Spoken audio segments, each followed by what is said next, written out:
I'm Hannah. I'm Sruti. And welcome to Red Handed, where we're taking a dive for the second time quite recently into espionage, but in a very, very, very different way.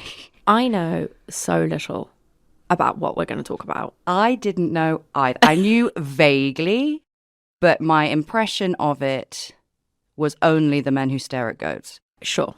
And The Men Who Stare at Goats is a sequel to this. And I was aware of the Manchurian Candidate.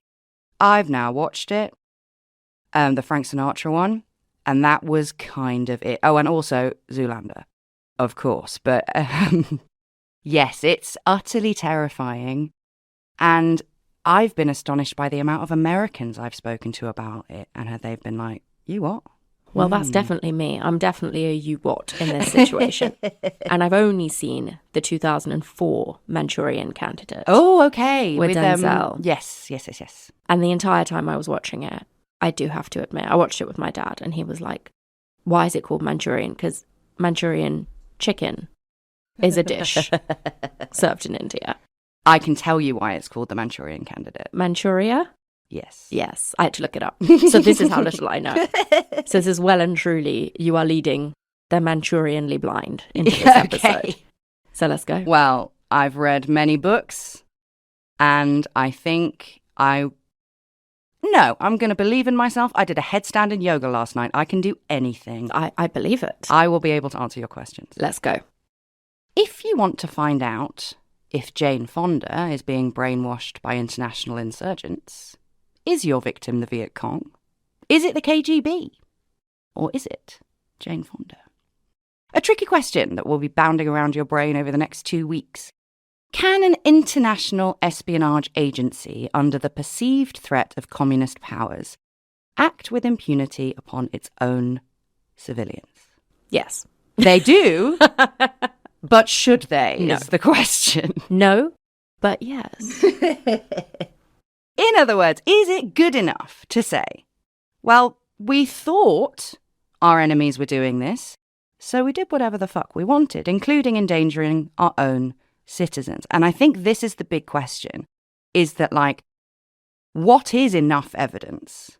What is enough? I don't think it's enough for some fucking doink in the CIA who we'll get onto in a bit to be like, well, I'm convinced, mate. I'm absolutely fucking convinced they're doing it. I've got no evidence at all, but get in the isolation chamber, please. Yeah, I think before you are running experiments, we could call them this, on your own civilians, on your own citizens, I think the bar, the standard should be quite high. Yes.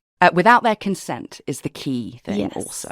The Olympics have happened recently, and I think the bar should be high enough that your balls should fall out, like happened to that pole vaulter. Big mistake. Huge.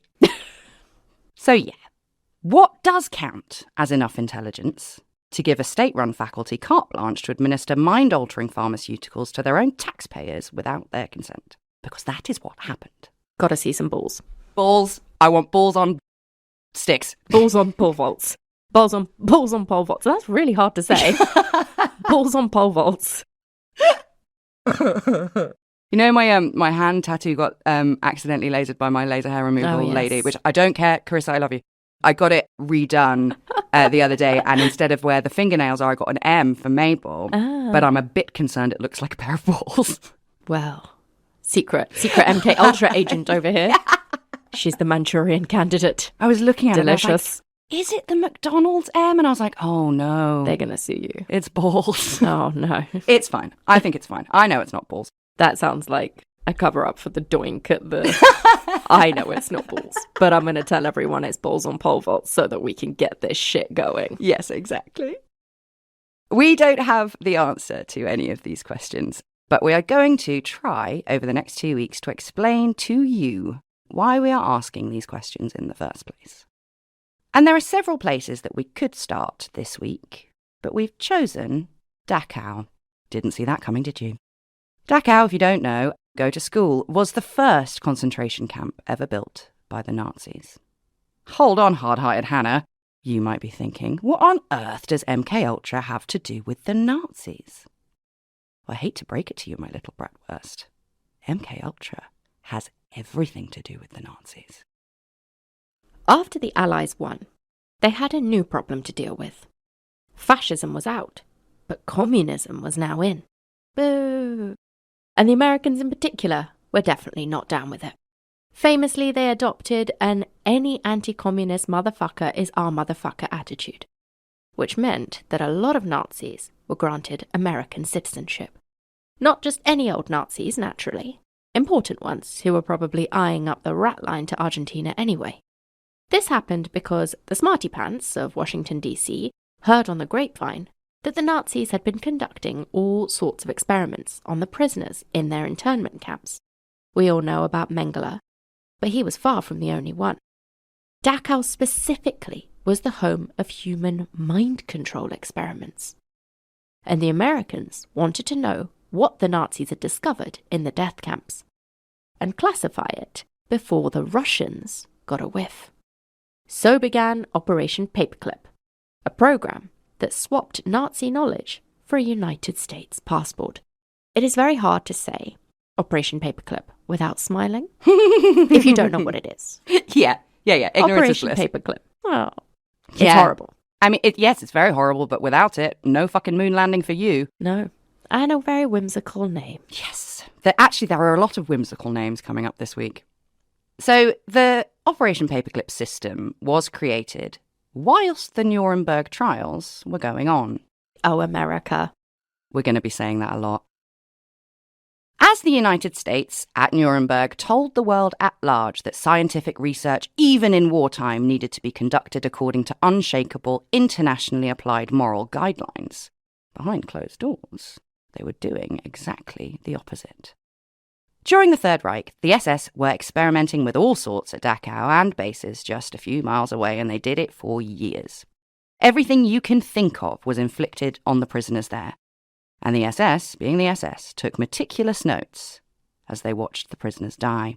We're talking things like the effects of mescaline on a person and whether ingesting H.S. Hunter's favourite tipple could make a person tell the truth.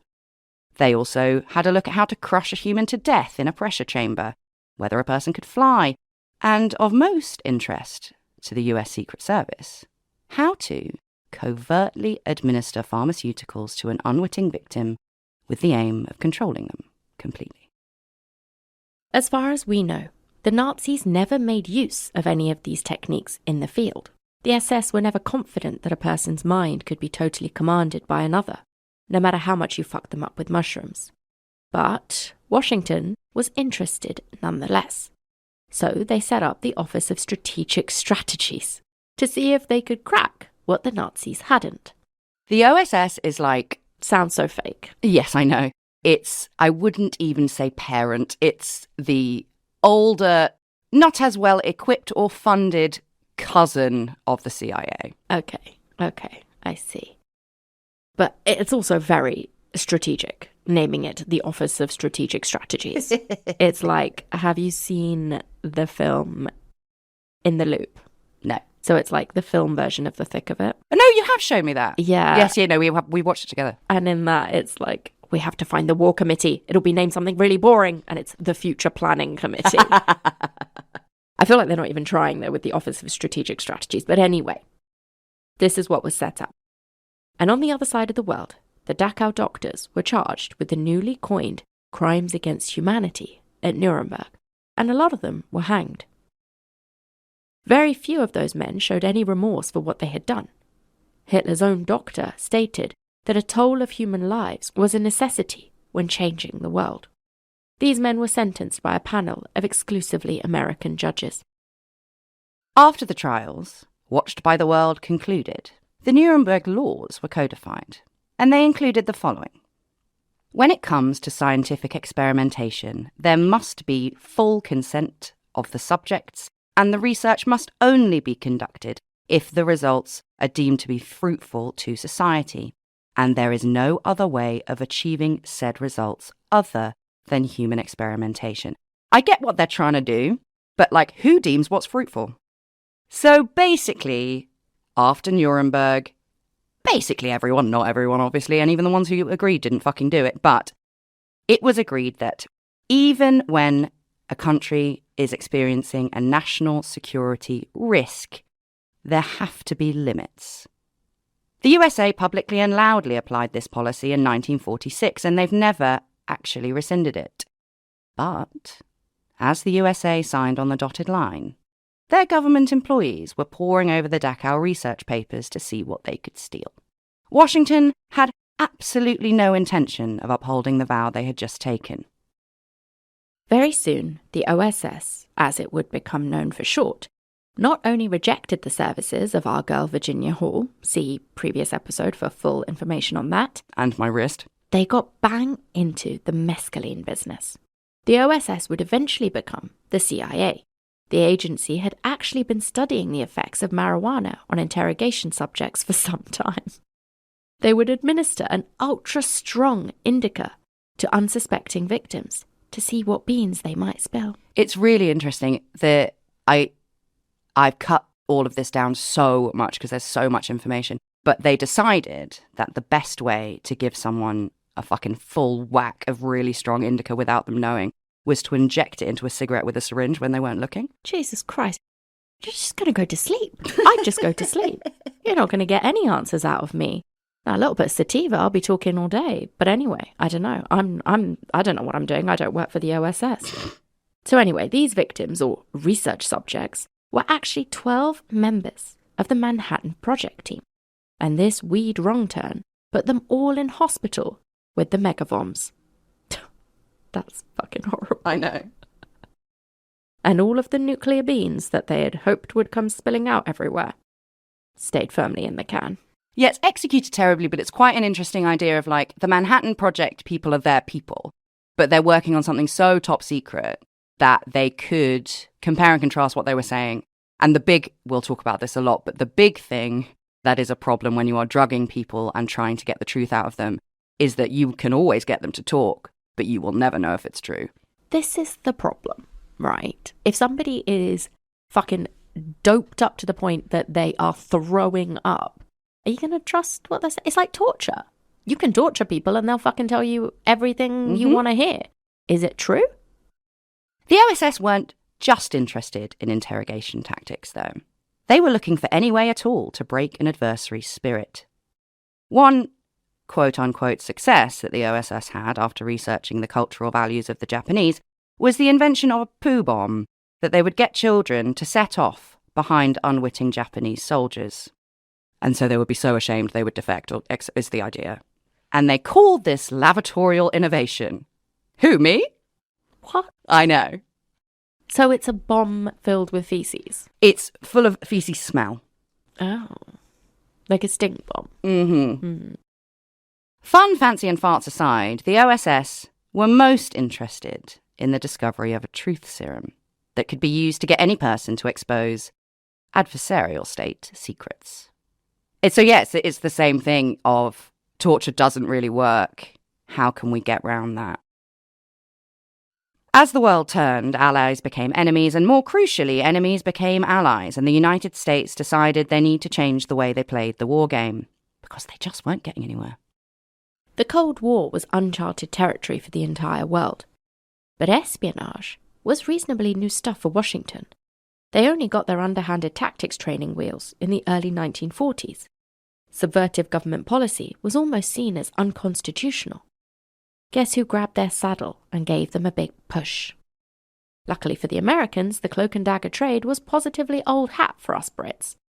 And the OSS was actually the first ever American government agency for secrets, unlimited by law. And it was only born in 1942. It's really interesting, this just period in history seems so difficult for us to comprehend now, but Britain were quite far ahead of America in a lot of ways. So yeah, MI6 just swoop in, they're like, oh, do you need some help? Yeah. We can help you. Well, we're like the granddaddy, aren't we? We've been around a lot longer.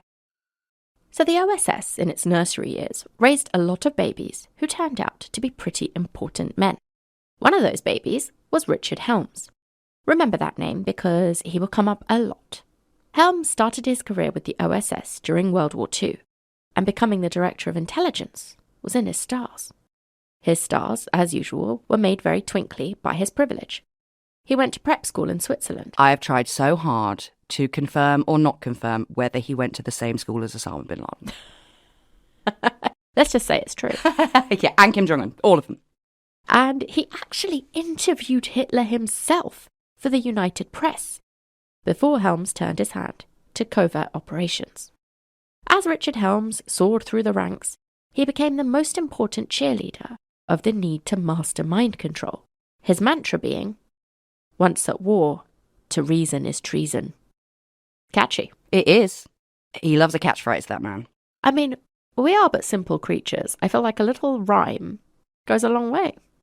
And that is kind of the conclusion of the series. If the glove doesn't fit, you must acquit. Reason is treason. Oh, it just works so well.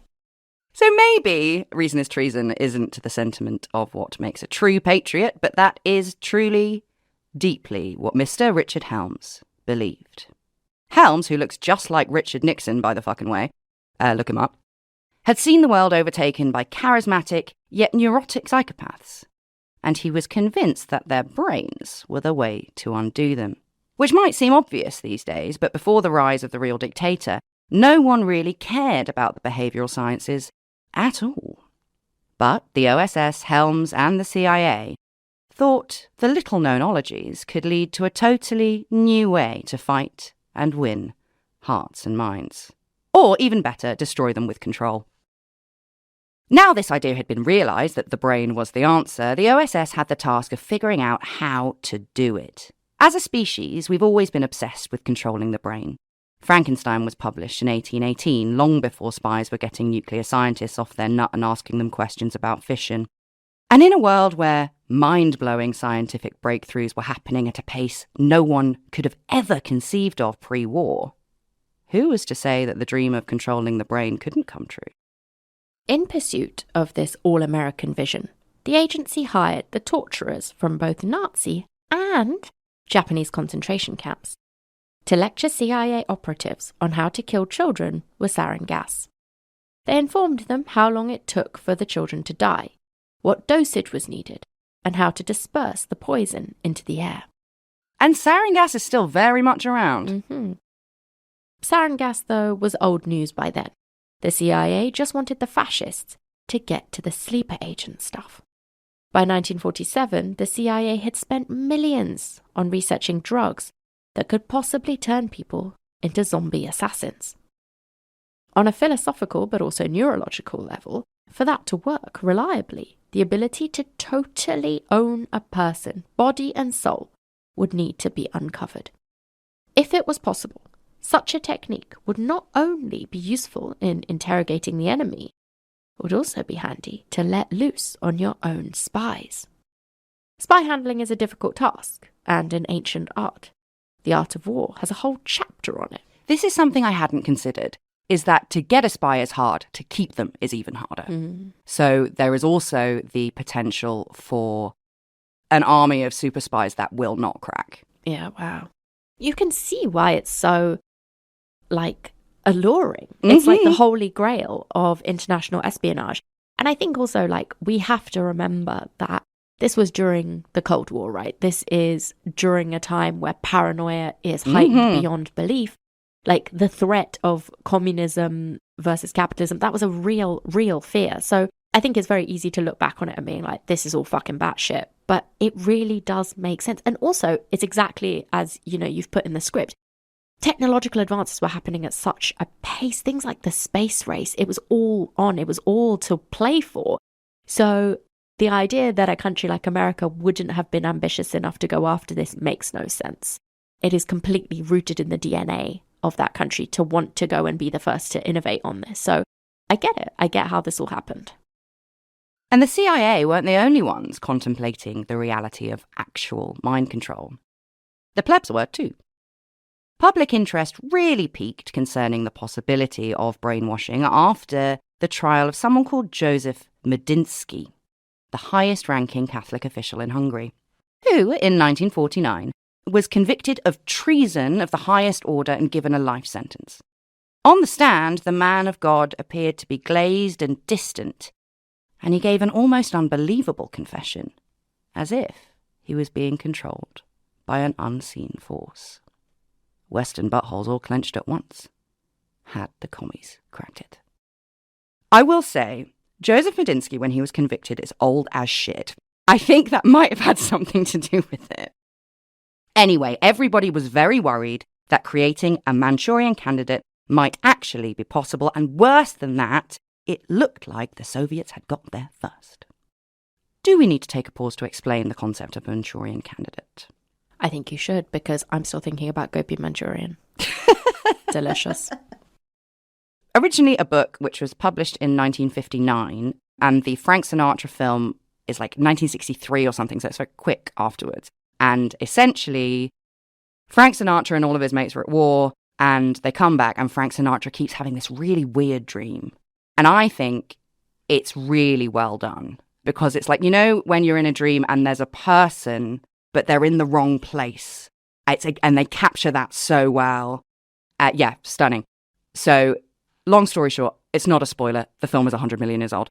It is revealed that one of Frank Sinatra's mates has been brainwashed to be an assassin, and he's not in control of himself, and he's triggered by the Queen of Diamonds. So, like, his handlers are like, why don't you just go and play some solitaire? And then he just red mist, and I think he ends up killing his wife or something. So that's what a Manchurian Candidate is a assassin that you are in complete control of, but they don't know, and they will have no memory of what they have done. Interesting. So that is what a Manchurian Candidate is, and as fanciful a concept as it may sound, the Central Intelligence Agency sprang into action. They considered sending a team into Europe to rescue the glassy-eyed priest, but they didn't.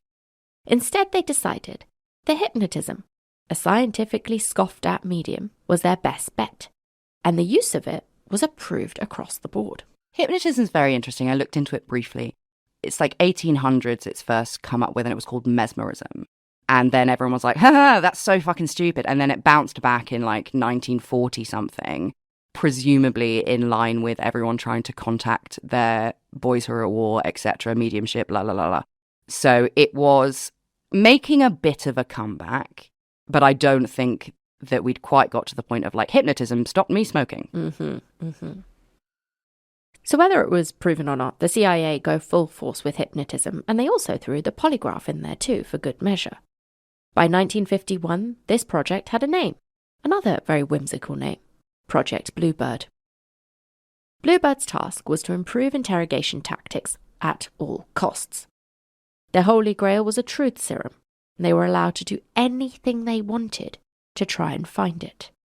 I think if there's anything history has taught us, allowing scientists and or doctors and or psychiatrists, psychologists to do anything they want doesn't end well.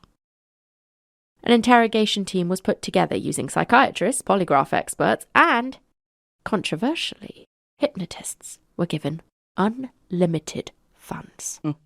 Danger, Klaxon. Yeah, danger. High voltage. A month after the commencement of the Korean War, Bluebird took these dollar bills to Japan. Their mission was to examine how the polygraph and hypnotism affected enemy human suspects during interrogation. These enemy humans were 20 North Korean prisoners of war. The polygraph, invented in 1921, had been used in interrogations since its inception, but hypnotism, as I explained, new kid on the block espionage-wise, although it had been around for longer as a thing. Polygraphs, as we have told you many, many, many times, are completely useless. But they have a practical problem that I had never considered. They're not very portable, and they require at least 2 people to operate them. You need the person asking the questions and the technician reading the readings. So wouldn't it be helpful, Bluebird thought, if they could develop some sort of ray gun version? And that's one of the things they were thinking about in Japan. You gotta dream big. And in Japan, those North Korean insurgents were subjected to bajillions of polygraphs. But perhaps taking the FBI's current view that polygraphs are about as helpful as reading tea leaves, Bluebird went on to try a different idea. Instead of trying to find out what these soldiers of Sung had been subjected to, or done, they tried to make them forget all about it instead. They shocked them with electrodes and drugged them with sodium amytal and benzodrine, putting them into prolonged unconsciousness, in an attempt to create a torture-induced amnesia. To this day, we're not totally sure what they found out there in the prisons of Japan, but our best guess is they achieved nothing more than traumatizing 20 men. The timing of this deployment is significant because the Korean War marked one of the few flashes in the Cold War pan. America were right to be concerned. The Soviets had control in China, and North Korea is still communist now. One nation under God was afraid. Very afraid. And as Saru said, the atmosphere of Red Terror meant that Washington, D.C. started to throw themselves behind a new approach to warfare, to justify the unjustifiable, in the name of saving the globe from a terrifying new world order. Paranoia was everywhere. The horrors of nuclear war weighed heavy on the global conscience, and the USA was a superpower for the first time. If anyone could install an ideology in another country, it was them, they told themselves in a trembling voice in the mirror every morning. Officially, the Bluebird Japan operation was declared a success. After its conclusion, Bluebird decided that hypnosis was a waste of time. But the search for the truth drug was still on. In 1951, Bluebird changed shape. With the CIA now fully operational, and with funding coming out of their butt, it was time for a change of the guard. So Bluebird became Project Artichoke. And Artichoke had "And ye shall know the truth, and it will set you free" engraved on the wall of their office at their HQ in Langley, Virginia. Through the years, Artichoke did some really, really fucked up shit to try and uncover the truth. And their justification for this was always, we need to find it because if the Russians are already doing it, we need to know how to beat them. They carried on with the marijuana experiments of yore, but they also expanded their minds too. Maybe because they tested it on each other so much. It's nuts how, they're all quite young men. And they're just have this unlimited access to every single drug on the planet. Yeah. Off you go. Yeah. There's definitely a lot of third eyes opening here. And their findings seem absurdly obvious. Basically, they concluded the following. Marijuana would depress a person's cautions. The characteristics they already had were magnified. They weren't that interested in sex. They would laugh loudly. And they might let go of things they were withholding as they spiraled to the tops of their little stoned minds. Sounds about right. However, Artichoke soon figured out that there was no way of knowing whether these pot-inspired ramblings were the truth or just total shit. So the Artichoke team concluded that, quote, the drug defies all but the most expert and searching analysis, and they hopped quickly off the weed train. The Navy, though, got back on the mescaline boat to see if they could figure out how to get information out of people without beating them up. Just like before, it didn't work, and Project Chatter was shelved in 1953. They just had one person making up all of the names. Yeah, man. So. And he's got all of the fucking weed. He's the king. Probably smug that the Navy had failed as well, Artichoke had another idea. In the spirit of the ages, and in the footsteps of the Kennedys, Project Artichoke wondered whether lobotomy might be the answer. Chopping a bit of someone's brain out could certainly make them forget.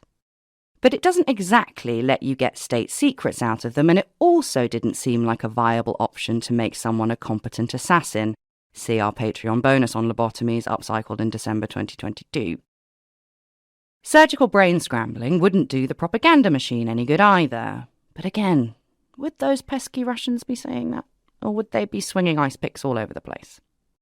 Luckily for Artichoke, they didn't have to be too concerned with public image. During the 50s all the way through to the mid-60s, totally sane people were chucked into insane asylums all over the place, including Soviet political prisoners for them to run their tests on without anyone caring. And tests they did, with any drug you can think of and probably some you can't. They had high hopes for cocaine. After all, it is apparently a hell of a drug. But they found that in large doses, it made their subject a bit too paranoid to be of any use. All of this is so, Dodoy, I didn't realise cocaine made people paranoid. Really? No. Oh, man, yeah. Oh, dear. I thought it just made everyone, Yeah! I mean, it does, but if you keep going, Ah, I see. there's what goes up must come down. I see. Now, heroin was a useful truth serum they found, but only if they broke someone through withdrawal. And this went on and on. Project Artichoke's breakthrough truth drug discovery never came. Until it did. Da, da, da, da. In the early 50s, the CIA heard tell of a new synthesized drug being cooked up in Switzerland, derived from mouldy rye bread, lysergic acid diethylamide. All the way back in 1938, chemist Albert Hofmann had been looking into a circulation stimulant inside ergot fungus. He made loads of different samples from the mold, but he lost interest in his blood swishing quest, and all of his tubes sat somewhere on a shelf. Until the 16th of April 1943, when Albert Hofmann had a funny feeling that test sample LSD-25 might be worth having a look at. And maybe the cast of hair descended from on high and told him he was about to change the world. But something possessed Hofmann to whip up a new batch of 25, which he accidentally spilled on his fingers. Now Hofmann had no choice but to wait and see what happened. And happen. Something certainly did. Hofmann recorded in his lab notes experiencing a, quote, remarkable but not unpleasant state of intoxication, characterized by an intense stimulation of the imagination and an altered state of awareness of the world. As he lay on the sofa, he saw a succession of fantastic, rapidly changing imagery of a striking reality and depth alternating with a vivid kaleidoscopic array of colours. This enlightened light show lasted a couple of hours, and when Hofmann emerged, he was baffled. He had no idea how such a small amount of distilled bread mould could have done such wild things to him. It's crazy, isn't it? This is why, again, you can totally believe why they're like, this is completely possible. Mm-hmm. You're exactly right. And Hofmann thought the same thing, being a man of science. 3 days later, he decided to take it again. He swallowed 1/1,000,000th of an ounce of LSD-25, thinking that nothing would happen. He was so convinced that nothing would happen, he decided to hop on his bike and cycle home. No. No. That first day you're testing it out, stay home. I've never had LSD. Have you? No, never. I'd quite like to. I want to do it after researching this more than ever. Yeah. In the safety of an inside-y space. Environment is very important. Yes. I don't want to be let loose into the world. No. I did once take mushrooms by accident. And then you fell off a bike. And then I fell off a bike. It was quite a lot. And I don't mean a little pedal bike. No. I crashed a motorbike into the side of a mountain because I didn't realise how high I was. I did not take it on purpose and then get on a motorbike, just to be incredibly clear. Somebody drugged me, and we're laughing about it now because I'm not dead. Yeah, but it was close. It was fucking close. I still think about it sometimes and I'm like... Anyway, Hofmann is on his bike. He's riding home. And this was clearly an error because he became convinced that he couldn't move or talk. But his assistant told him that he actually cycled home very normally. Isn't that so interesting? Yep. Once he made it home, Hofmann became totally convinced that he was going to die. His ego felt suspended in space, watching his dead body from above. See, this is what freaks me out. I just want to have a nice time. See some colours, have some thoughts. Don't want to see my ego suspended in space. There's a really interesting thing about like the comparison between LSD and DMT. I think Timothy Leary's son says it. And he's like, if LSD is you being sipped through a straw, DMT is you being shot out of a cannon. See, this is what worries me a little bit. I feel like things are pretty all right up there. And my friend who has done quite a few things, I don't take heroin, just to be clear. And she was like, is the voice in your head like quite a nice voice? And I was like, yeah. And she was like, don't ever do drugs. And I'm scared I'll take LSD and break my brain or something. But anyway, back to Hofmann. He's having this mega trip and he has no idea at this point what he has started. Swiss chemist Albert Hofmann changed the world forever with his bread mold. Now, we know a lot more about what happened to Albert Hofmann now. So here is a red-handed rundown on how LSD, the problem child of mind control, actually works. Inside our brain holes, LSD interacts with the chemical messengers on the surface of our brain. LSD's particular receptor friend is called 5-HT2AR, who is a serotonin guy. LSD gives this receptor a big hug and sends serotonin down a different neural pathway than the one it would usually choose. 5-HT2AR likes the big hug so much that it creates a little lid to go over its ergot friend to stop it from detaching quickly. And this interaction makes us, the brain puppets, happy, excited and giggly, or it can make us anxious and overwhelmed. Colours, sounds and even time itself can seem wrong, and sometimes that can be quite disturbing. And also, it would be irresponsible of us not to point this out, these experiences can repeat on the LSD user long after the drug has been ingested. It is quite rare, but it does happen. And so, the CIA got a whiff of this drug that seemed to change one's mind in the early 50s, and they were keen to make sure that no one else found out. The CIA bought it all with taxpayer money. And I mean all of it. The agency bought the entire world's supply of LSD and they took it home with them to see if it was as magic as they had heard tell. They whipped the new wonder drug out in a pilot study in October 1951, and the goals were the same as always: see what LSD did to people when they were being interrogated. And they were also paying close attention to whether LSD had the ability to suppress someone's consciousness entirely. And this is how they did it. 12, but probably more, CIA men were told that they were being given a new drug and promised that nothing bad would happen to them. That's what happened to me when somebody gave me a pizza covered in mushrooms. True story. These men weren't told when they would be slipped the odourless, tasteless, invisible substance. But once they had been drugged, these subjects underwent mock questioning. During these trials, the CIA men experienced anxiety, loss of reality, time and space distortion, and paranoia, which are interesting to observe, but not really what you need in a thumbscrew context. Regardless, the CIA was sure that they had the key to unlock the universe. Also, they knew that ergot grew freely in the USSR and in China. So the race was on to figure out how else this mind-bending acid could be used before the Soviets did. A mind control vaccine was their next stop. If LSD was so useless in interrogation, it could make their boys behind enemy lines uncrackable.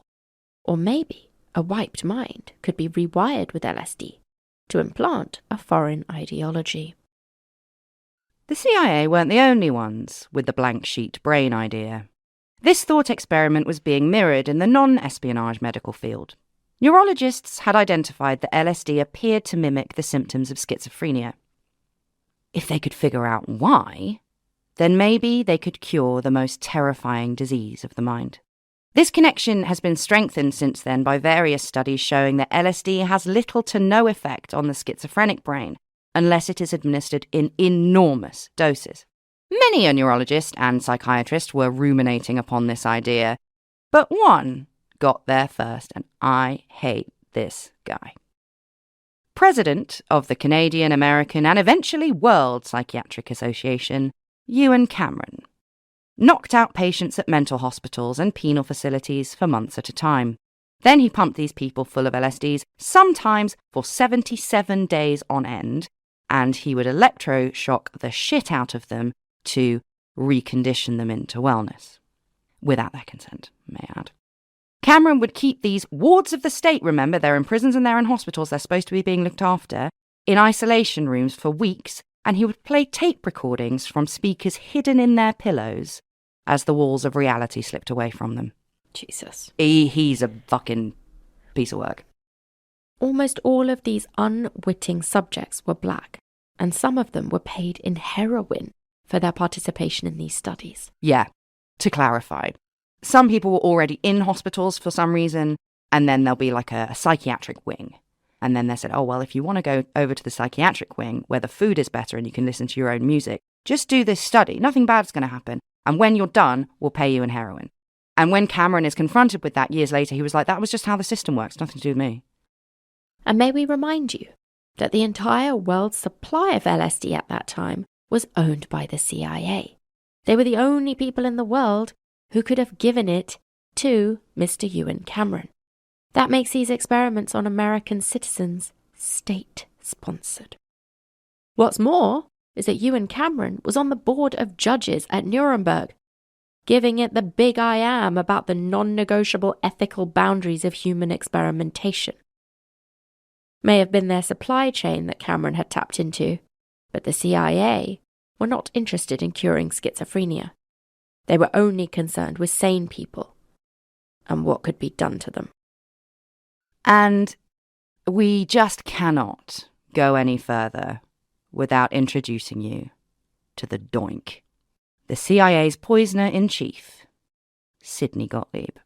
He even has a doinky name. He does. He took over Artichoke in 1953 as it morphed into the less whimsical name, MKUltra. It's such a big step up in sinisterness of names. MKUltra. It sounds like some sort of ray gun. Prog rock band that's gonna pour blood all over itself on stage. Yes, it does. Oh, God. There is a book about Sidney Gottlieb called The Poisoner-in-Chief. I have used it, but I haven't particularly followed it because I don't like him and I didn't want to make him the central character. It's kind of unavoidable to an extent, but I've done my best. Sidney Gottlieb was obsessed with the weaponization of human behavior, and so was his bestest buddy, Richard Helm, who we met a few pages back. Richard Helm was such a fan of Gottlieb that Sid was allowed to do basically anything he wanted in pursuit of the mind control goal. And he was allowed to do it for decades. The CIA department that MKUltra ran under was called the Technical Services Staff. Again, another boring, off-scent throwing name. But everyone called it the Dirty Tricks Department. Nice. Better.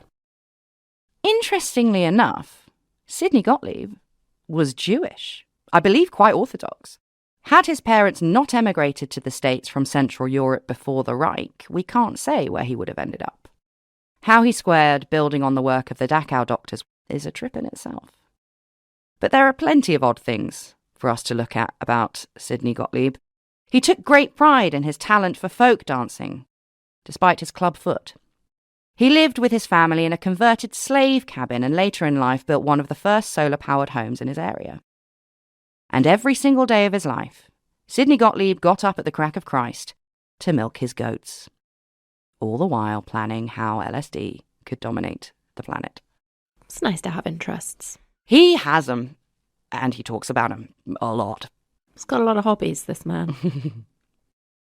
But goats and maypoles aside, Sidney Gottlieb loved drugs. Anything he tested at work, he took himself. And he also gave his colleagues. Actually, the whole of the Dirty Tricks department were at it. They even literally spiked the punch at the Christmas party. Sometimes I wonder if that's where the joke comes from. I'm going to start telling people that's where it came from. Some of the MKUltra team cried because their experience was so beautiful. Others, however, were not so lucky. One poor man ended up running through the streets of Washington convinced that every car was a monster coming to get him.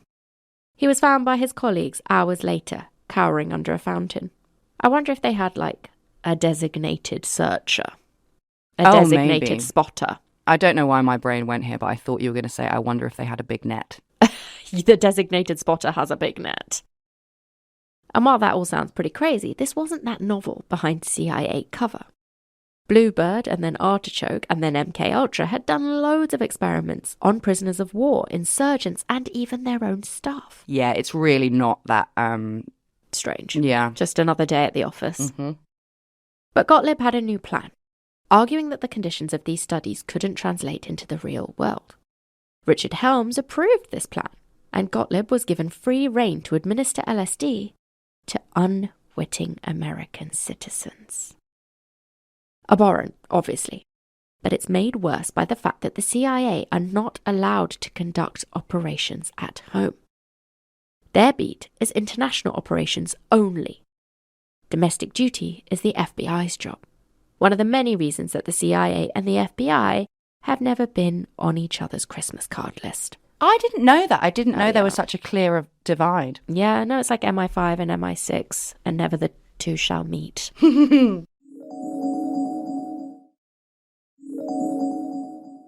Gottlieb, though, as I'm sure you can all imagine, didn't give one single shit. In a truly dirty trick, Gottlieb set up pretend medical associations so he could fund LSD trials at universities, hospitals, and prisons. One such program was at Stanford University. Volunteers were asked to come and try a new substance. Obviously, it isn't hard to get students to agree to do drugs, and it's even easier to get poets to do it. Allen Ginsberg had his first LSD experience at Stanford. One Flew Over the Cuckoo's Nest author Ken Kesey was a subject at a similar CIA-funded program at a different hospital. But we're going to come back to cultural icons next week. The volunteers in these studies didn't know that they were being pumped with LSD. They had no idea what would happen to them. They certainly didn't know that the whole thing was built on money from the Dirty Tricks Department. But crucially, they did volunteer to be test subjects, which wasn't enough for Gottlieb, because he thinks it spoils the whole thing, because a baddie that you're interrogating isn't going to be like, oh, well, I signed up for this, you know? Gottlieb only wanted sane, unwitting subjects. He didn't want anyone being tested to know literally anything about what was happening to them, which, one more time, for those of you in the back, is against the Nuremberg Code. But Sid didn't have to report to anyone, and he took his license to kill to New York. There he employed a man called George Hunter White. White posed as an artist, drugged ordinary people in bars without their consent, and then took them back to safe houses where he would watch them trip and send word back to MKUltra. That is so fucking sinister. I don't even know where to begin. It gets so much worse. White had served in World War II. He was a federal agent, and he did have intelligence experience.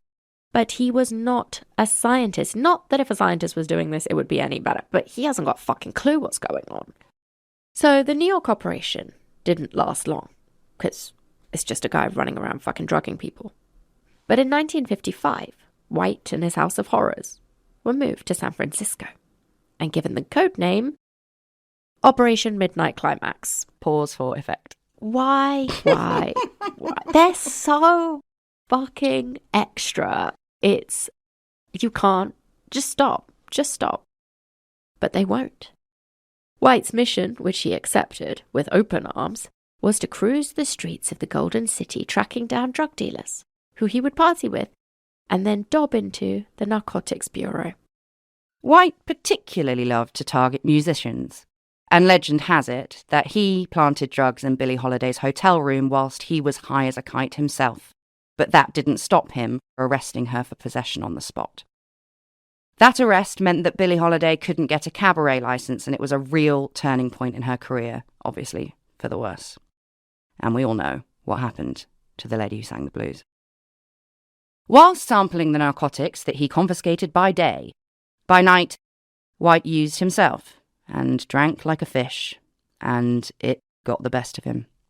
Agents who would turn up at the safe house quite often to line it with two-way mirrors and secret microphones once found White half a gallon of Gibson's in, shooting bullets at his own reflection. And I have no doubt that Sidney Gottlieb was acutely aware of all of this. But nothing changed, and George Hunter White continued his antics in San Francisco all the way up to 1963. His particular favourite was employing sex workers with abuse issues to bring men back to his safe house. He would pay these women either in drugs or in the get-out-of-jail-free card if they were ever arrested. Once the men were locked in the safe house, the women would slip the unsuspecting John some LSD, and White would watch the midnight climax unfold, sitting on a portable toilet behind a two-way mirror, slurping martinis. Why does he need to sit on a toilet? I don't know. I tried to find out so hard, but the drugs have just fucked his guts. And also, I don't think safe house quite is the right word. I mean, it's the word that torture is used. chamber. No, it's not even that. It's like a brothel. It's like decorated in deep red, and there's bondage pictures on the walls, and It's like, I'm a tortured artist and like come back to my den of iniquity. It's like that vibe. These MKUltra years were the foundations of the CIA exploiting sex for espionage. Former officials have claimed in interviews that Midnight Climax really opened their eyes to the array of sexual proclivities that were out there. And naturally, they got to work on how to use them for their advantage. They say that, right? Like, there's this one interview that I read with a CIA guy. He's like, well, we didn't even know what John was. I'm like, bull fucking shit. You knew. And, like, you probably, like, want to wank off a hamster or something. Like, I don't believe that everyone in the CIA was like, oh, well, missionary only, no eye contact. Like, fuck, come on, grow up. And these years of citizen abuse, because that's what it is, at the San Fran house, were only brought to a close when John J. McCone took over the CIA, citing that no one had any idea if White was just making up all of the quote-unquote reports that he sent to Langley while totally off his tits. And of course, he was absolutely right. Operation Midnight Climax was a drug-addled human zoo, not an interrogation research trial. But the wheels of change kept turning, and eventually the US figured out how to synthesize LSD themselves, meaning that they were no longer reliant on the Swiss production pipeline. Now LSD could be produced in tons, so the CIA could make enough to turn the world upside down. Once they figured that out, they had loads of ideas, like drugging whole cities to make them temporarily mad and easier to invade. That was their favourite one. And they even did a press tour about it, presenting the concept as a way to take the teeth out of warfare. Like, this guy's just like, think how much easier it would be. No one would die. They just go mad for half an hour, and then we get in and they come to, and you're like, oh, whoops, hi. I'm the king now. I mean, better than sarin gas, I guess. Yes, I have been struggling with this one.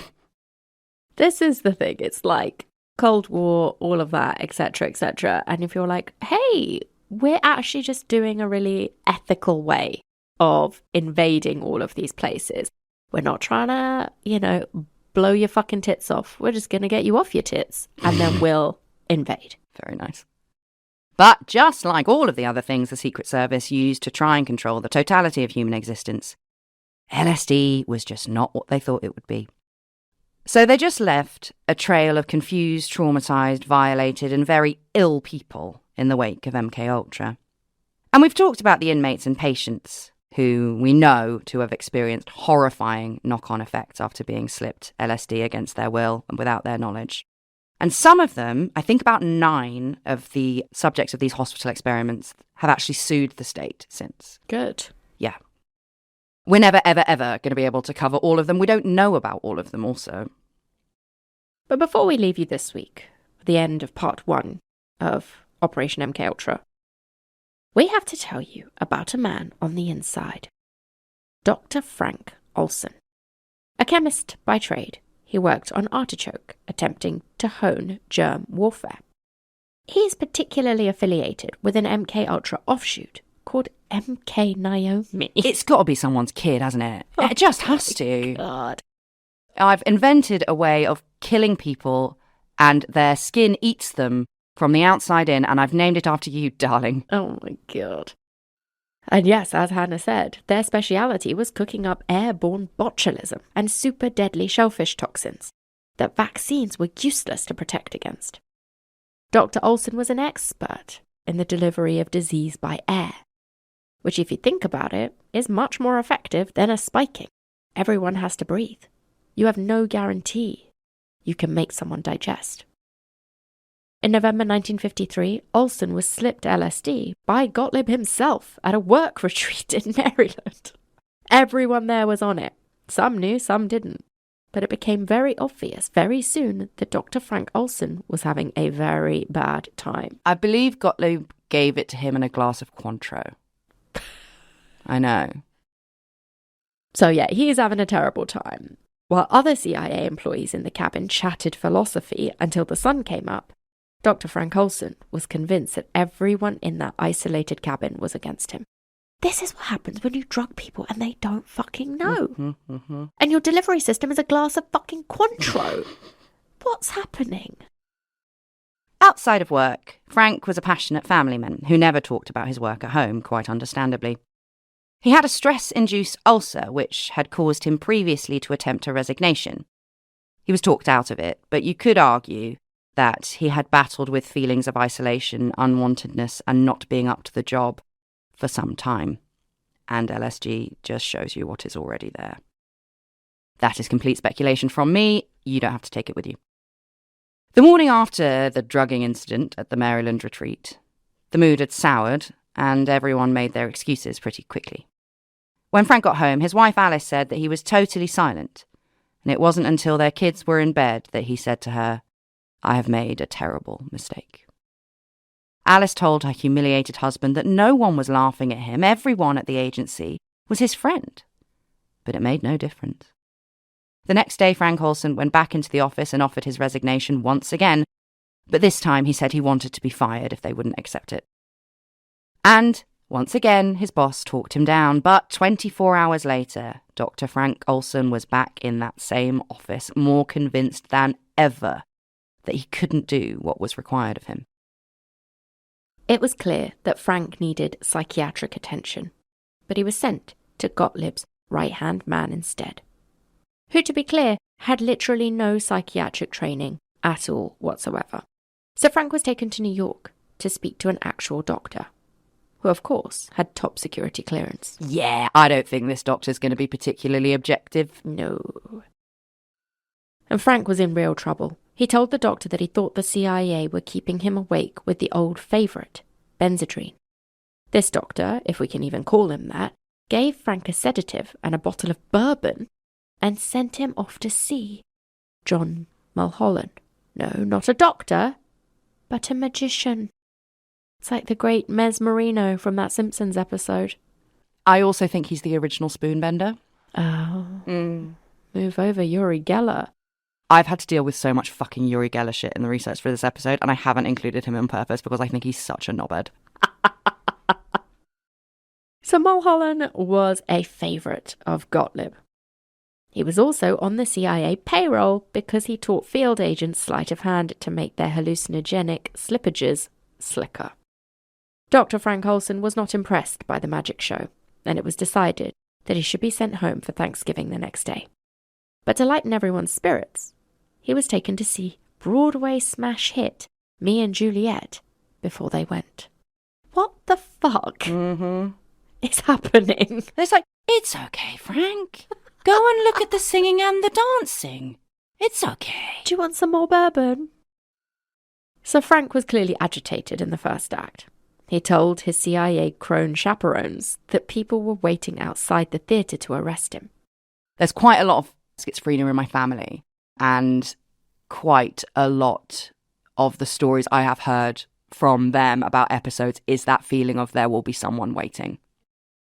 So they can clearly see that Frank is unravelling, so they took him back to his hotel in the interval. But Frank crept out under the cover of darkness and took to the streets of New York. He ripped up all his paper money and threw his wallet away. The next morning, the MKUltra men found Frank sitting in the lobby of the hotel in his hat and coat, and they took him back to Washington. On the drive, I don't know if they drove back to Washington or whether this is the drive to the airport. It's not clear, just to clarify. Frank told the driver that they had to pull over. He couldn't go home. He was afraid that he was going to be violent towards his children. So they turned that car around and back to the Big Apple they went. And they also went back to the magic circle-loving doctor, and he rightly admitted that Frank Olson was too much for him to handle. Dr. Frank Olson needed to go to a hospital, a real one, and this was agreed by all parties, and cars were booked for the following morning. But it was far too late. That night, Dr. Frank Olson threw himself, or fell, from the 10th floor of the hotel they were all staying in. His family were told that his death was a mystery, that he fell or he maybe jumped. And there are people that think that it's Frank Olson that is the origin of the idea that LSD makes you think you can fly. So, his boys were that young, and Alice had nothing to tell them. She couldn't explain where their dad had gone. That's so sad. The truth would not be revealed to the Olsons for decades, and for that truth you'll have to come back next week. And the story we just told you is probably not 100% true. But we'll talk about that next week. As a result of Frank Olson's untimely death, Alice was given a government pension and MKUltra was suspended.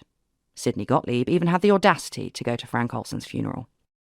But the MKUltra hiatus wouldn't last forever. And we leave you with this horrible story for a reason. Even for the CIA, MKUltra, MK Naomi, and the Dirty Tricks Department combined, explaining why a government bacteriologist had fallen or jumped out of a window in the middle of the night was quite difficult to explain. Enter the hero of our piece, John D. Marks. In his youth, John worked as a staff assistant to the Director of Intelligence and Research in Washington. He heard intelligence coming in from Southeast Asia firsthand. He did 18 months in Vietnam, but the American military operations in Cambodia were the last straw. In the immortal words of Anthony Bourdain, once you've been to Cambodia, you'll never want to stop beating Henry Kissinger to death with your bare hands. John Marks saw the CIA's misuse of power and it made him sick. It was a direct violation of the American ideals he held dear. So he decided to become a crusader instead. And when Marks heard about the curious case of Dr. Frank Olson, he wanted answers.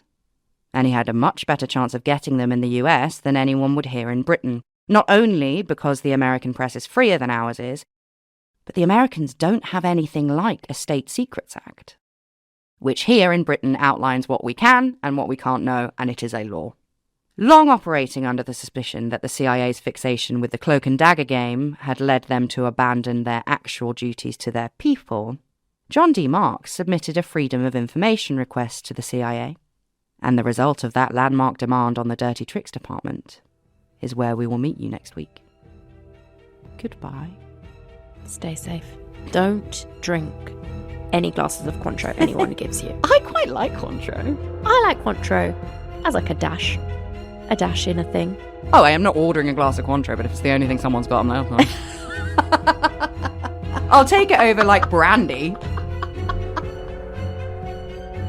And on that note, we'll see you next week. Goodbye.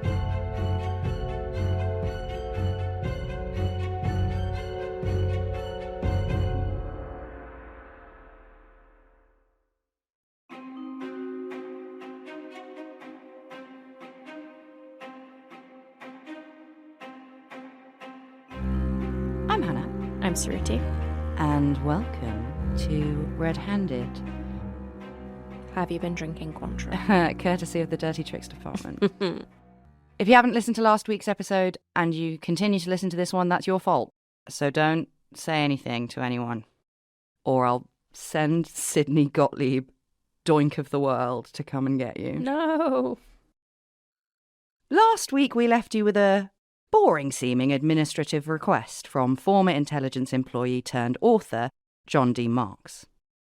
And just to recap quickly for you, Marks wanted to know why Dr. Frank Olson, seemingly out of nowhere, fell or jumped out of a 10th-story window of an NYC Hilton in November 1953. And this request was nothing short of genius. Marks knew that this was an offer that the CIA couldn't really refuse because of the legal structure of the country they were vowed to protect. Marks was a staunch believer that information belonged to the people, not to the government. And John Marks had a feeling that there was a big, fat chance that the general public would be able to see what the CIA didn't want them to know. John was also familiar with the National Security Act passed in 1947, in conjunction, funnily enough, with the Assembly of the CIA, which created a new command structure enabling the Secret Service to fight communism wherever they found it or even suspected it. The first line of defense against communism were given carte blanche to do whatever they thought it would take to stop the spread of the Soviet Union's. But, crucially, doesn't mean we can't know about it. It's not a State Secrets Act. And John D. Marks knew that. He also knew that the CIA were hiding something, and he was right. Amazingly, the CIA replied to John's request. They told him that they had around 130 boxes of files related to the death of Dr. Frank Olson. 8 or so of these boxes were sent to John. They were essentially thousands of pages of quite heavily redacted accounts related to MKUltra. It will always be the accountants that get you. I'm convinced because it's accounts, that's why we know about the portable toilet. Mm-hmm. And those boxes ended up being a book, which Marx called The Search for the Manchurian Candidate, The CIA and Mind Control, The Secret History of the Behavioral Sciences. It's a very long title. It's a very long title, and it's a very long book, which I have read. It's like you couldn't decide what to call it. Yes, but I think he's a very all-in kind of guy. He's like, no, I want it to be everything. It is a good book. It's not a fun book. But if you want to know, that's where you're going to find it. It would be the only book so far in history to force the CIA to go to court. And it is only because of the contents of those boxes that we were able to make this series at all for you. It is astonishing. I know it's thousands and thousands and thousands of pages, tens of thousands even. But it is amazing how much John Marks was able to piece together from accounts that are redacted also. He doesn't have the whole shebang. So, let's pick up where we left off. After the end of the San Francisco safe houses, Gottlieb had all of his documents in relation to MKUltra destroyed. And he never, as long as he lived, admitted to testing substances on unwitting victims. He blamed George Hunter White for the whole Midnight Climax catastrophe. But even though the safe house / brothel / I don't even know what to fucking call it, MKUltra didn't move entirely from San Francisco. They just opened an office nearby where the safe house used to be. It was much more isolated there. So MKUltra got busy with testing other stuff. Stink bombs, itching powders, laxatives, and loads of generally unpleasant things that could be used to harass an enemy. But that's probably because Gottlieb had his personal supply of LSD cut off. Sounds like they're starting a joke shop. Yes. So the new MKUltra office was nothing like it had been before. It seemed like MKUltra had accepted defeat when it came to mind control and the production of a zombie assassin. They maintained that they had come frustratingly close, but they just couldn't manage a reliable control mechanism. Because I think it can do all of the things they want it to do, it's just not every time. Humans, luckily for us, are just too complex to predict entirely. You can't rebuild a person's foundations all the way. And I thought you'd like this one. As the Tamils say, we do not see things as they are, we see them as we are. Ancient Tamil proverb. There you go. And what I'm not saying is that drugs like LSD have no long-term effect on the brain. MKUltra did get pretty good at inducing amnesia, but it never really seemed to be permanent apart from in a couple of cases, and they certainly never managed to program anyone permanently, and that's just all too hit and miss for the field. It also feels like, okay, say you induce amnesia, it's like, it's just so unscientific because, like you say, you can't keep replicating the results in the exact same way every time. Say you induce amnesia, it's like, is it short-term? Is it long-term? Have they forgotten their name? Have they just forgotten the things you want them to forget? Like, is this person now just a potato? Like, what have you made them forget? Exactly.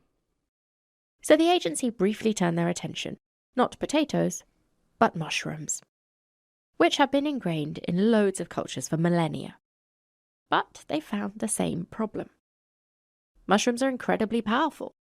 They can send you to the moon, but they can also kill you in an instant. Ask Agrippina or Aaron Patterson. Check out our bonus Patreon episode for the month of August. It is quite the story. I'm a toxin. I forgot about that. Now, I'm afraid to tell you that we are not quite done with Sidney Gottlieb, the man who took LSD, at the very least, 200 times. We left out some of his exploits last week, because quite frankly, decades of dirty tricks is quite difficult to put into one episode. When Sidney wasn't bankrolling sex safe houses and trying to figure out how to wipe a brain and how to reprogram it, he had a lot of other things on his plate. And we're not just talking about milking his goats, no, we're talking about assassinations of world leaders that the US didn't like very much. He actually carried out attempts himself.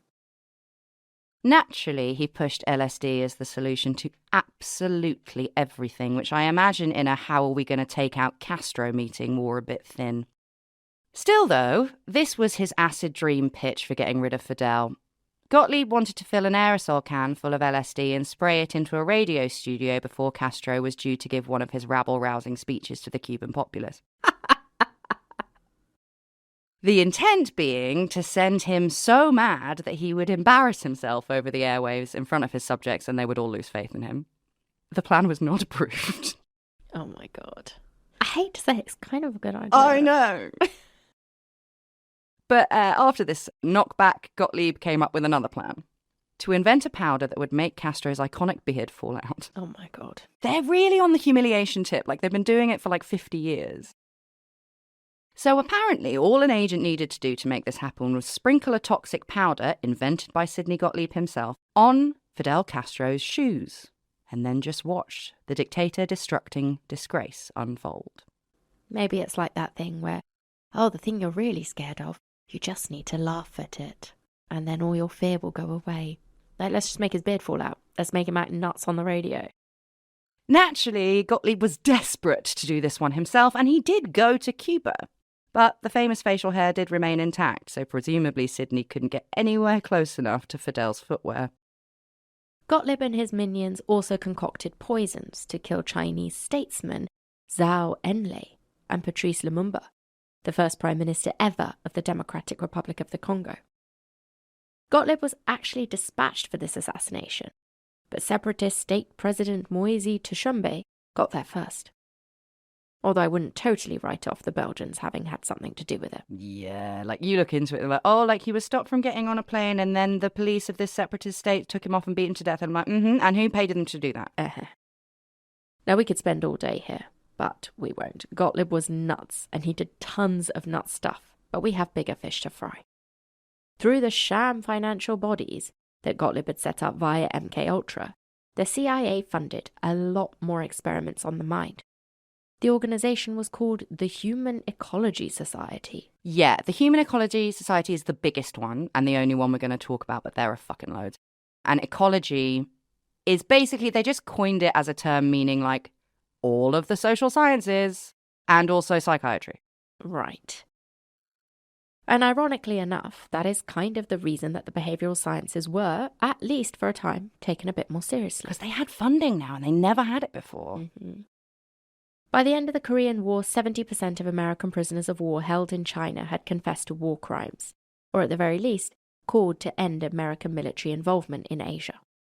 15% of them had collaborated fully with the Chinese, and shockingly, at least to Washington, only 5% of their imprisoned men had resisted. More than that, almost none of these military men recanted once they were back in the home of the brave. British, Australian and Turkish prisoners had nowhere near these numbers, even though their conditions were reportedly pretty similar to that of the Americans whilst they were being held in China. America was stunned and scared, adding to the atmosphere of terror. Why were only American prisoners of war confessing? What could the Chinese possibly be doing to those GIs?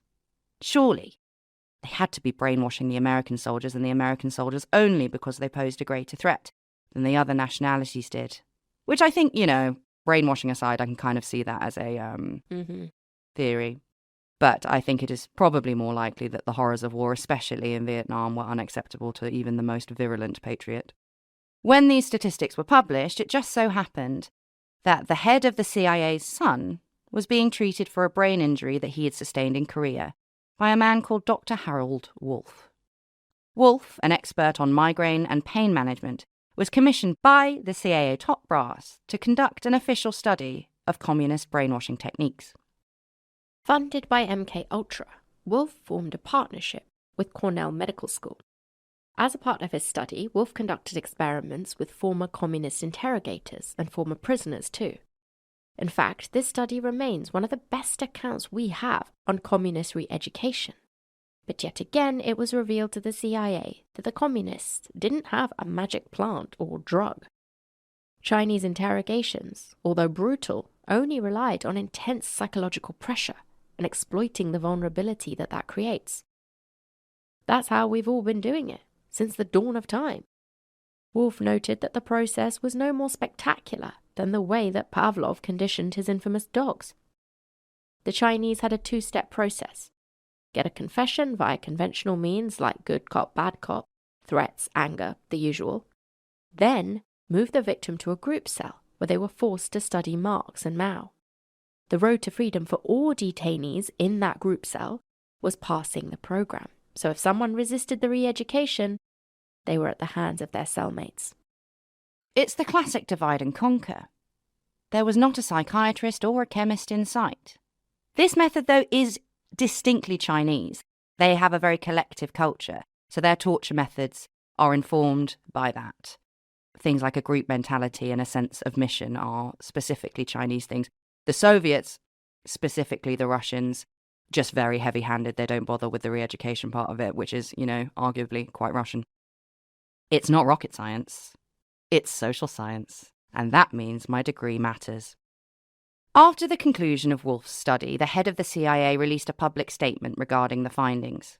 He claimed that there were no human guinea pigs that they could use to devise their own system, which, if we learned one thing last week, was a total pile of shit. But suddenly, the behavioural sciences had the ear of the world. Somewhere else in the United States, Oklahoma to be precise, John Gittinger was working away on his system for assessing personalities and using those parameters to predict behaviour. A psychologist by training with a brief stint in the Navy behind him, Gittinger started studying what he called seasonal schizophrenics. This is what he called the homeless men who got stuck in Oklahoma for the winter on their way to a Californian life in the sun. While they waited out the winter, these transient men would get temporary jobs like short-order cooks, hot dog sellers, and dishwashers. In exchange for a bed and a bath, Gittinger interviewed these men and devised his personality assessment system. Okay, I'm going to try so hard to keep this short because it's so boring. But I thought you were going to say because it's so interesting. No, my God. Okay, essentially, Gittinger realised that the cooks were better at remembering things for a short amount of time and the dishwashers were better at internalising stuff because they just had to be on their own in the corner of the kitchen or whatever. So, based on these findings, he came up with different personality types based on Wechsler IQ test scores of his subjects. The Wechsler test, like, well, my IQ is fucking 98, or like it's the standard one. That usually is administered to children, but there is an adult one. Anyway, Gittinger, on the basis of his categorizations, was able to accurately predict how that particular personality type would react to certain external stimuli. He's got like 4, and they've all got letters. When the Cuban Missile Crisis hung pendulously in the skies, the White House got Gittinger in straight away to assess how the Soviets would react to pressure. Which sounds ridiculous, but he was really, really good at predicting. And the intelligence wing thought that they could use his research to correctly diagnose the personality type of someone like Che Guevara, for example, so they could figure out the best way to bring him down. Still, though, even though they'd learned about personality types, the CIA were no closer to their sleeper agent, apart from one instance, where, via hypnosis, an agent called Morse Allen convinced one of his secretaries to shoot the other one. Basically, he hypnotizes both of them, and he hypnotizes one to be like, whatever you do, don't wake up. And then he hypnotizes the other one who was like, if she doesn't wake up, that is going to make you so angry, you're going to want to kill her. And it happens, and the angry one picks up the gun. It's unloaded. She doesn't know that, and she shoots it, and then she doesn't remember anything, and she swears blind that she would never fire a firearm. But it wasn't like this, eureka, we've got it, because even Morse Allen himself was like, this is not a reasonable environment. These women work for me. They trust me. They're in their work environment where they go every day. There's no way I can replicate this because, I see these women every day. If I meet a stranger who's an enemy, I'd have to work on them for years. And it's just not reasonable or economic or sound. So on to the next experiment. Sensory deprivation. No Man is an Island and MKUltra confirmed that leaving men locked in a dark box for 35 days did make them more likely to talk, but it also caused irreparable damage. After this torture, the men were totally useless to the CIA. You won't be surprised to hear that the Human Ecology Society would fund literally anything, and on their quest for the bizarre, they discovered a scientist called John C. Lilly, who was sewing monkey heads onto other monkeys and hooking them up to electrodes causing them to ejaculate. Is this the same John C. Lilly The very same. of the NASA donkey wanking? Yeah. Donkey dolphin wanking. It is the very same. Oh my God. Okay. Well, if you are not a shorthand listener, what the hell are you doing with your life? Hannah and I obviously release weekly, every single Tuesday, shorthand episodes over on Amazon Music. And the very first, I believe, or maybe the second episode we ever did was on John C. Lilly's NASA dolphin wanking off experiment. It is absolutely bonkers. And I actually think we should release it into the main feed just so everyone can hear it, perhaps as an accompaniment to this episode. That's a good idea. So go check it out. We'll put it in the main feed. But if you want all the other hundreds of episodes we've done on shorthand, go check that out as well, because they're really fucking good. So anyway, back to this. So when MKUltra heard about what John C. Lilly was up to, they thought it was interesting. They thought, could we wank someone into submission perhaps? And they were very keen to pay Dr. Lilly to find out. But Lilly had no interest in working with the CIA. He refused to work under the cover of darkness. Ethically, he just couldn't do it. Yeah, you really want to make sure everyone knows you're wanking off dolphins. I know that's not what he initially wanted to happen, but that is where it goes pretty quickly.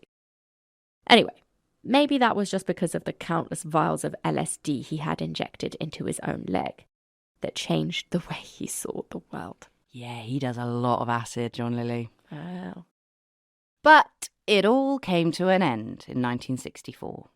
After Gottlieb retired from MKUltra, he and his wife moved to India and worked in a leprosy hospital. Guilty conscience, perhaps? Anyway, over the years of operation, MKUltra explored countless avenues in the hunt for mind control, and they all revealed the same thing. The mind just cannot be controlled. At least not consistently enough for the field. MKUltra had not only failed, it had violated the rights, minds, and bodies of countless people, and it was John D. Marks that forced the CIA to tell the world about it.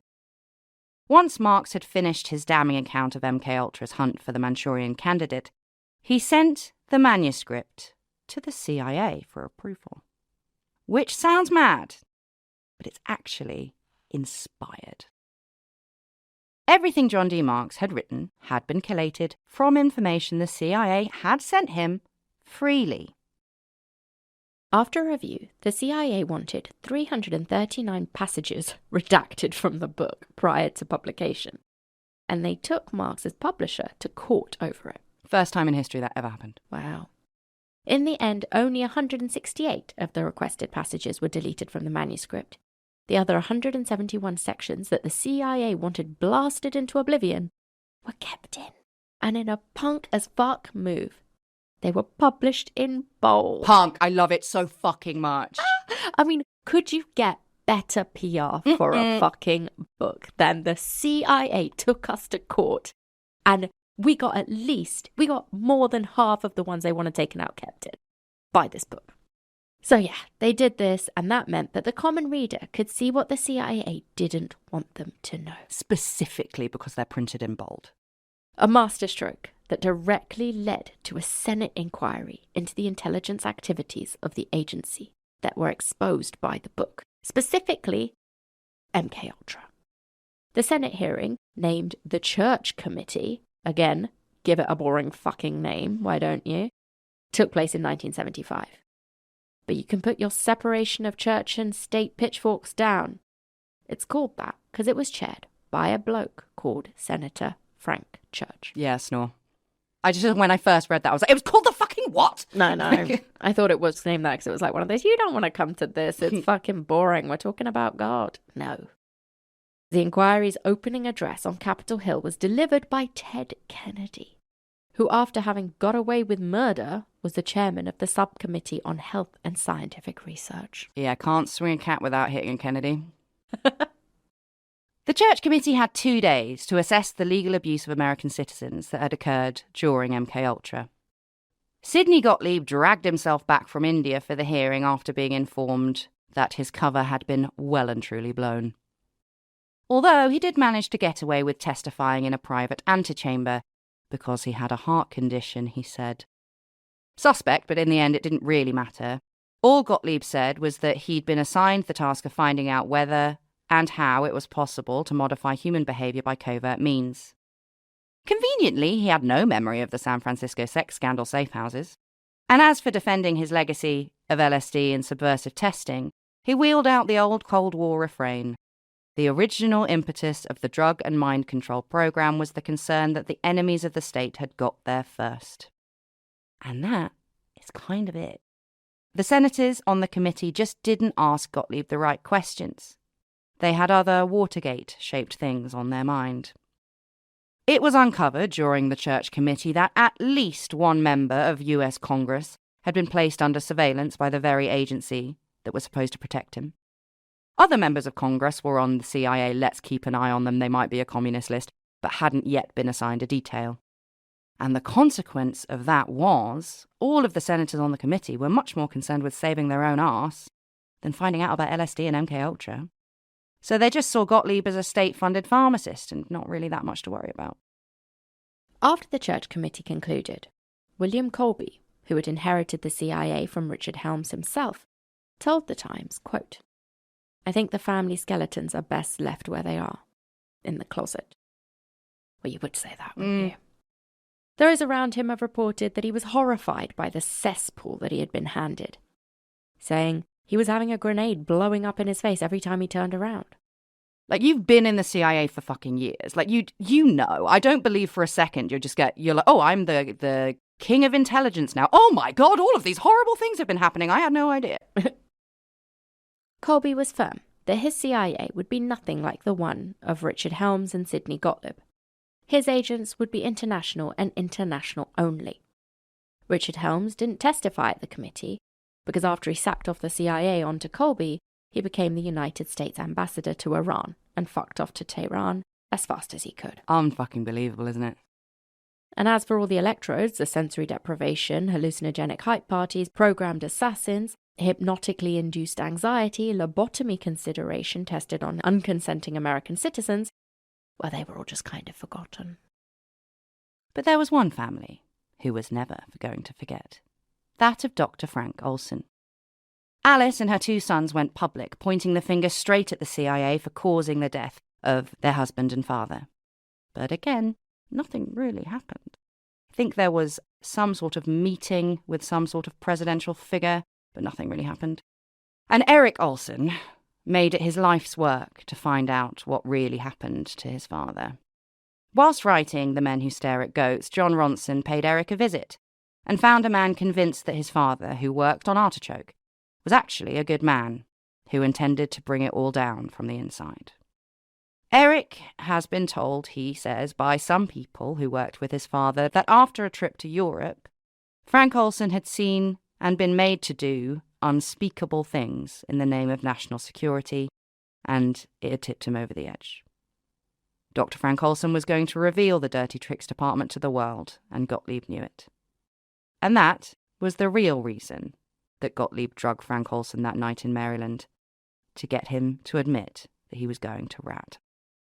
Eric Olson is convinced that is what his father meant when he's told his wife Alice, "I've made a terrible mistake." So for Eric Olson, it's not a question of whether his father fell or jumped that night. Eric Olson thinks it was murder. The murder of a man who knew too much. Dr. Frank's son has had little luck trying to get his theory covered in the press. One journalist even told him, "Everyone knows the CIA kills people, that's old news."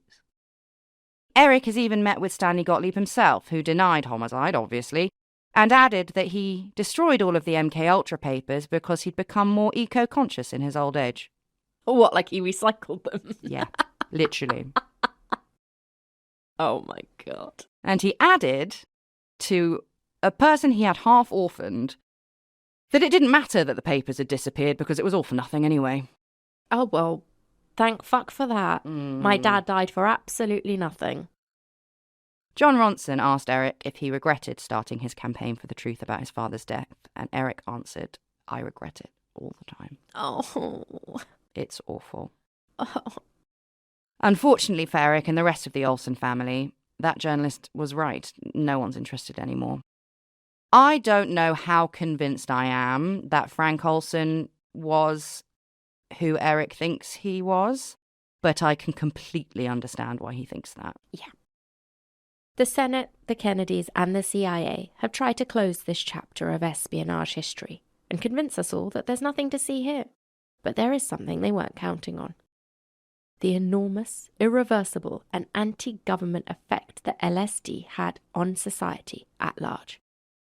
And remember from last week, MKUltra owned the entire world supply of LSD for years. They were handing it out to citizens freely. So in the most beautifully ironic way, the CIA bear great responsibility in the social upheaval and youth movement that swept across America in the 60s. Have we perhaps, but probably not, finally found our non-morbid irony? No? I thought I cracked it. Maybe. But they did a lot of bad shit. Yeah. I see what you're saying. It's the closest I've ever come, I think. It is. And why is it ironic? Well, obviously because they wanted to turn communists into capitalists. And actually, one could argue they did the opposite. They had an enormous hand in a generational rebellion.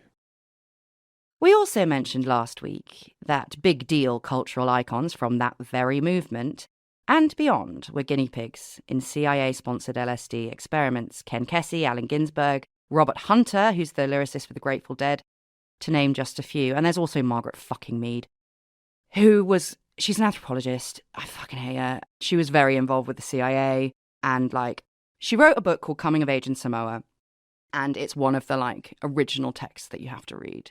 And it's so creepy. She just talks about these glistening black bodies, and it's fucking gross. And she's very old school anthropology of well, let's just go and see what what the tribal people do and then write about it and put our own shit on it anyway.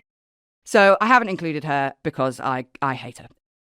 The point is, what these cultural figureheads experienced during those trials that MKUltra paid for was so transcendent that they became apostles of the ergot derivative for the rest of their lives.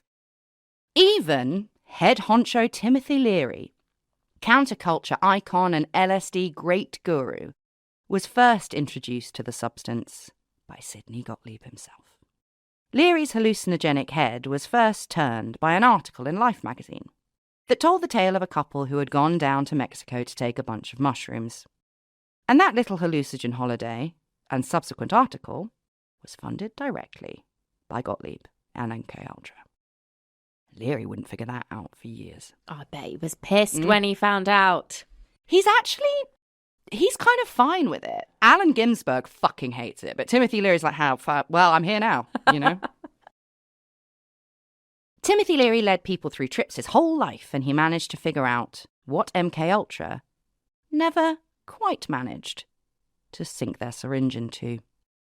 That the likelihood of a good trip versus a bad one is all about two things. Set, meaning mindset, and setting, meaning environment. So what the CIA couldn't figure out with all their endless supply of drugs and all the money in the world was that it all just boils down to vibes. And the vibe of your childhood trauma, probably. All vibes, brackets plus childhood trauma. Yes. Got it. So yes, this realization that Tim Leary makes about it being vibes and childhood trauma, or set and setting, can be said of all drugs, even alcohol. But hallucinogenics are much more sensitive to these two parameters.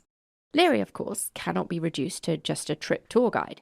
He was a Harvard-employed interpersonal psychologist, studying the capacity to reduce recidivism in inmates using psilocybin. Sounds familiar, doesn't it? LSD was hard to get hold of during Leary's academic career, if you weren't on the MKUltra payroll, that is. That's why a great body of Tim Leary's work used psilocybin instead. It's really interesting. I read an interview with his son, and his son is quite bitter about how Timothy Leary is seen as he's the reason that the flower child generation happened. And his argument is firstly, the 60s fucking happened, and secondly, most of his work was psilocybin anyway. He did also, though, do quite a lot of orgying and was hounded by the FBI for years. And we'll leave you to connect those dots all on your own. Yeah, I'm not going to pretend that there aren't problems and that I'm a huge Tim Leary fan, because I'm not. But I think people are very in two camps about him, which I don't think is ever fair. But, you know, there's a whole archive open now that you can go and read, and it's really interesting. And Leary was far from the only person to attempt to use hallucinogens for good, who was nowhere near Gottlieb's balanced book. But here is one you might not have heard of before. The so-called Johnny Appleseed of LSD, Captain Alfred Hubbard. A former OSS man, he fell in love with LSD and was the first person to evangelize about its world-warping potential for healing. Captain Hubbard was a well-connected, independently wealthy society guy. He actually, this is fucking fascinating, he supplied USA arms and airplanes to Britain in World War II well before America entered the war. He just got them over the border to Canada. So yeah, very powerful guy. And interestingly, he aligned the religious experience that he had whilst tripping to the let go and let God philosophy of Alcoholics Anonymous and wondered if there could be some kind of link between the two. The captain set up 3 LSD centres in Canada where he administered willing patients, who were alcoholics, with large doses of LSD, and made some miraculous discoveries. A third of those in his studies never drank again, and another third were drastically improved, which when it comes to rehabilitation statistics is staggering. Currently, we think that only about 36% of those in alcohol recovery manage to stay sober for the rest of their lives. And that's when you take into account AA, people who are in rehab centres not in it. Because the thing about AA is it's very Christian. And if that's not something you can get on board with, it's not going to work. Because it's very like, give me the strength to like, I'm not going to quote the fucking Serenity Prayer, you all know what it is. But like, I can see how for people who are not religious, that would be quite grating. So the 36% we're talking about there is sort of inclusive of every type of rehabilitation, not just AA. AA claims something outrageous like 80%, which is bullshit. And what's more, Hubbard funded these programs, with which he had such good success, himself. He even got permission from the Vatican to administer hallucinogenics in association with the Catholic faith, which is unbelievable. Nuts. Naturally, he was approached by the CIA, but he told them to fuck off. Hubbard hated MKUltra and always maintained that Frank Olson was certainly not the only one to die at their hands. It would seem staggeringly, statistically impossible that Dr. Frank Olson was the only one to die. So, I think this is interesting. If Captain Hubbard was right and LSD can positively improve the lives of the sick and the needy, then I think we should be looking at it. Like, I think it's obviously, in light of Matthew Perry, this is probably not the best time to say this, but yeah, there are studies into the use of MDMA and ketamine to treat depression, but because there's such a stigma around them being controlled substances, it's really hard to fund them. But it's kind of like, if LSD is having such an effect on lifelong alcoholics that 1/3 of them never drink again, something's going on. And there are thousands of people who agree with me. In October 1977, some of those thousands gathered at a university in Santa Cruz, California, for the opening of a conference. To kick it all off, a 71-year-old Swiss man took to the stage. Dr. Albert Hofmann, the man who started it all, was welcomed with a standing ovation. Having not lost his sense of humour in his twilight years, he warned the Santa Cruz crowd that they might be disappointed, for he was no guru. He was merely a chemist. Allen Ginsberg described this event as a class reunion for the summer of love. In fact, Ginsberg had come to the conference prepared. So prepared, he dropped acid on the plane over to the Perception Summit. And having learned some of what we have learned over the past 2 weeks, I say some, not all, Allen Ginsberg couldn't shake a feeling of concern that he had played right into the hands of the Central Intelligence Agency.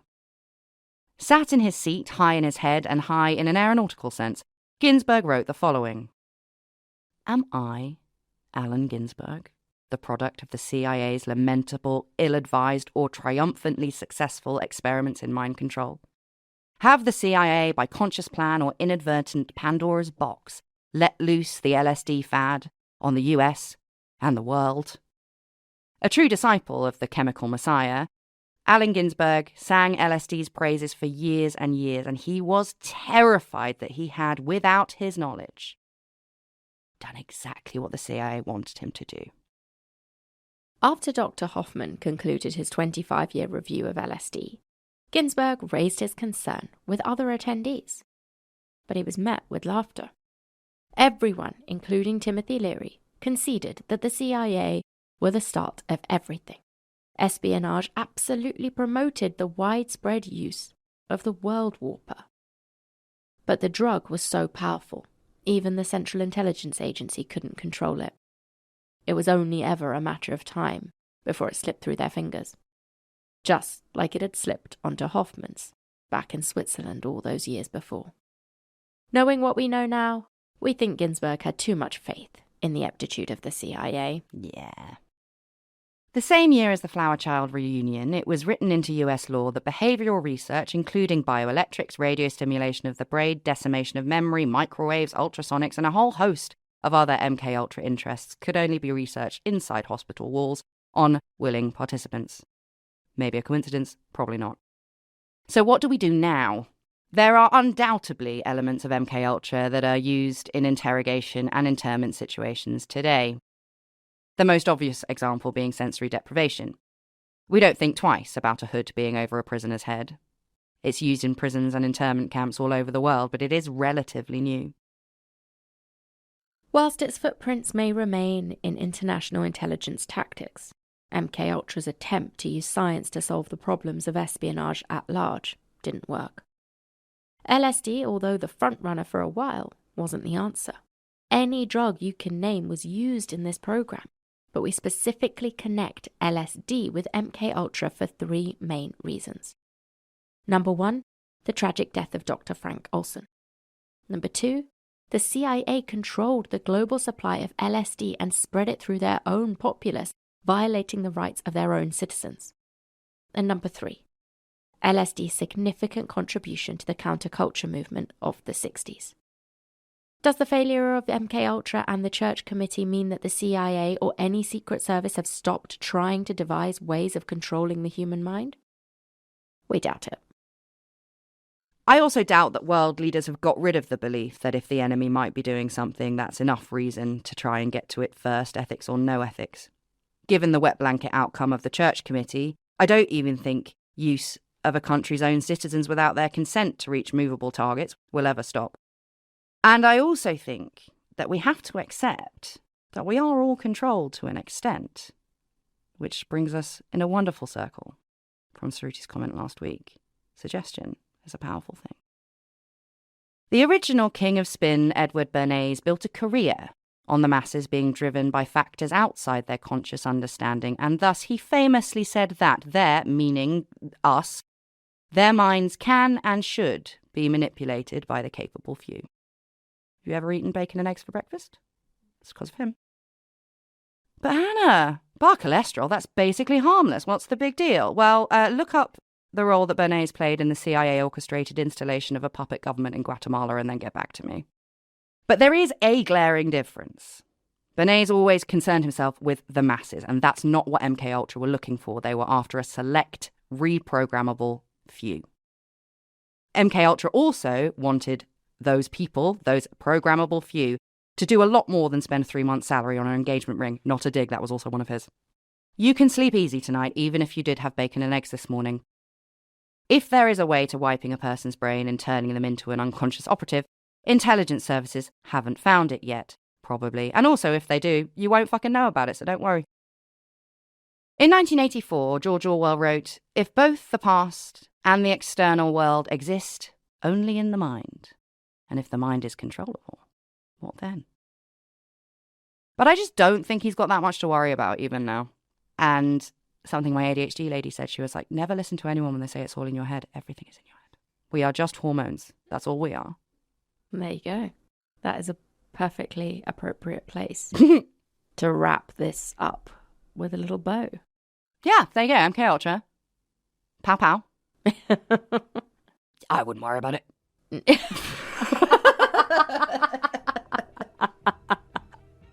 There's nothing you can do. There's nothing you can do. So just enjoy yourself and, just go with the vibes. And if you are going to do acid, do it in your pajamas in a padded room that's not a cell, that's got nice cushions that are nice coloured. Exactly. All good advice. And don't do heroin. Yes, also that. Goodbye. Bye.